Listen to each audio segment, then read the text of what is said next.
আমার রান্নার আয়োজন দেখতেই পাচ্ছেন। এই যে কচু শাক রান্না করব। আসসালামু আলাইকুম। আজকের আবার রান্না নিয়ে চলে আসলাম। আপু কচু শাক রান্না করবে ইলিশ মাছ আর মাথা লেজ দিয়ে। আর এই সাইডে দেখেন আপু ইলিশ মাছের মাথা দিয়ে আর কি চচ্চড়ি করতেছে, পুরপুরিও বলে আমাদের বগুড়াতে। আর এই যে এখানে কচু আর কি তেলানি দেব, আর কি বাগারও বলে অনেক জায়গায়, আমাদের এখানে তেলানি বলে, সেটা আমি দিব। কারণ ভয়েস না দিয়ে দিব না দেখে অনেক দিন আগের ভিডিও, তা মনে করলাম যে সবার সাথে শেয়ার করি। সুন্দর করে নাড়াচাড়া করে নিচ্ছি। শুকনো মরিচ, রসুন, পেঁয়াজ, জিরে, তেজপাতা দিয়ে সুন্দর করে কিন্তু আমি নাড়াচাড়া করতেছি, দেখতেই পাচ্ছেন।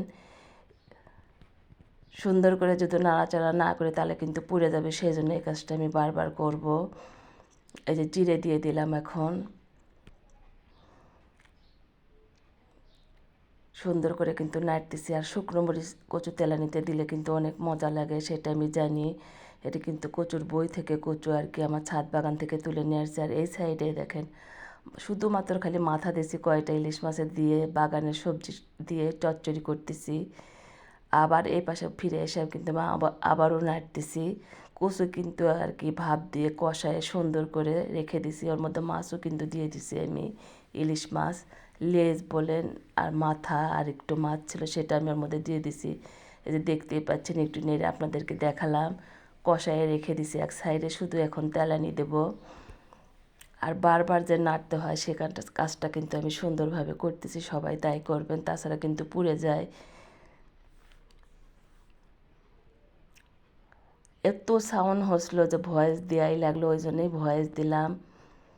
ভয়েস দেওয়ার আসলে আমার সময় ওঠে না, তারপরেও আমি ভয়েস দিলাম যে সুন্দর করে সবাইকে একটু বলি, সবাই আমার ভিডিওটা দেখবেন, একটু লাইক দিবেন, কমেন্ট দেবেন, শেয়ার করবেন, আমার অনেক ভালো লাগবে। যারা আর কি আমার ভালোবেসে ভিডিও দেখেন, আমার ভিডিও পছন্দ করেন, তাদেরকে বলতেছি কেউ কিছু মনে করবেন না যে এত লাইক কমেন্ট শেয়ার কেন চাই। আসলে ফেসবুকে কাজ করি ওই জন্যে, যাতে দেখলে আমার একটু উপকার হয়, শেয়ার দিলেও আমার একটু উপকার হয়, সেই জন্যেই বলা। আর আবারও কিন্তু আমি এই যে পুরপুরি বলেন চচ্চড়ি বলেন দেখতেছি, একটু ভিজা ভিজা রাখতেছি, যেহেতু হাজব্যান্ড ভিজা ভিজা খেতে পছন্দ করে, শুকনা খেতে পছন্দ করে না। আর এই দেখেন অনবদ্য কিন্তু আমি নাড়তেছি, নাড়তে হয়, নাড়লে তাহলে পোড়া ধরে না। যারা নতুন তাদের জন্য বলতেছি, আর যারা পারেন তারা তো পারেনি, তাদেরকে বলা তো যাবেই না, হয়তো আমার থেকে বেশিও পারেন অনেকে, তাদের জন্য না এই ভিডিওটা, তারা কিছু মনে করবেন না, দয়া করে আমাকে খারাপ মন্তব্য করবেন না।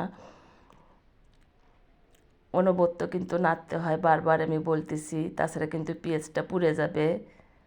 আর পুড়ে গেলে কিন্তু কচু তেলানি আর কি ভালো লাগবে না, ওই জন্যেই আমি বাগারটা কিন্তু বারবার নাড়তেছি। বাগারও বলতেছি, তেলানও বলতেছি, কিন্তু দুইটাই বলতেছি। এক এক জায়গায় এক এক ভাষা, সেটা তো আমি বলেই থাকি। সব জায়গায় যে একই রকমের কথা হয় তা কিন্তু না। আমার ছোট ভাই বিয়ে করছে, ওর শ্বশুর বাড়িতে বটিকে বলে দাও, সেটাও বললাম। ওর মিসেস কিন্তু বটি বলে না, দাও বলে। আমরা তো হাসি যে বটিকে আবার দাও বলে, এরকম অনেক জায়গার অনেক ভাষা। আর এই দেখেন একটু লাল হয়ে গেছে, এখন আমি ঠিকঠাক মতো কচুটা আর কি দিয়ে দিব, সুন্দর করে দিয়ে অনবদ্য নাড়বো। সুন্দর করে কিন্তু এখন ঢেলে দিয়ে সাবধানে ঢালতে হবে, যাতে বলকটা উষ্টে আর কি গায়ে না আসে, ঝোলগুলো আসলে কিন্তু পুড়ে যাওয়ার সম্ভাবনা থাকে। সবাই সাবধানে ঢালবেন, যারা নতুন তারা তো আরও সাবধানে ঢালবেন। আর এই যে উল্টা পাল্টা করে, আর কচুটা কিন্তু অনেক স্বাদ, অনেক মজা। এর আগেও একবার এরকম করে রান্না করছিলাম, আমার হাজবেন্ড তো খায় না, এখন একটা চেটে পুটে খেয়ে ফেলে দেয় যে অনেক ভালো হয়েছে, অনেক মজা হয়েছে, আবার করো। ওই জন্যে আবার করলাম সুন্দরভাবে।